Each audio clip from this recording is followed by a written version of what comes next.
I want to talk to you about execution, because a lot of companies are full of employees that are busy, and in my mind, busy is the worst KPI, right?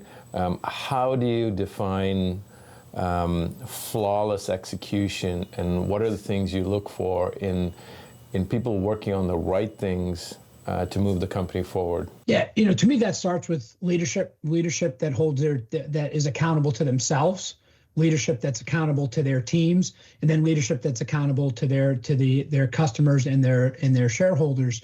So if you drive a high performance culture of extreme accountability, where as a CEO, my job is to give all my direct reports goals, and not give goals, by the way, end of January and say, oh, we're kicking the year off. No, the year kicked off January 1st.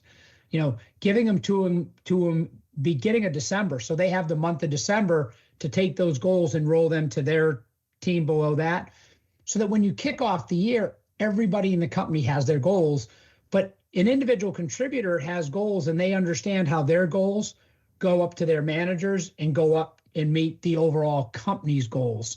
So it's sort of like, last night there was the national championship game in college football. There might be players that only play 4 or 5 plays a game. They're on special teams. They're a gunner on the punt team, but they have to be great for those 5 plays.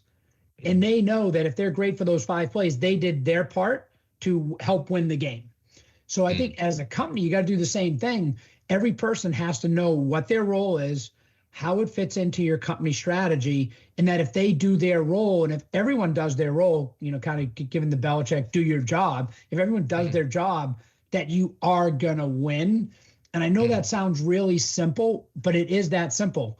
And, I'm actually traveling later this week to a company, and, they're working on their business plan right now.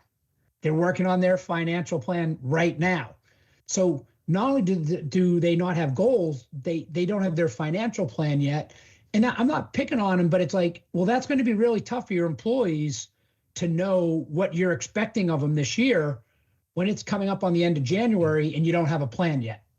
Mm-hmm. And to me, that's all about, right at the top, the CEO, the CFO, the CTO, the head of sales, whomever, setting the tone, at the beginning of the year, saying, this is what we're going to accomplish this year.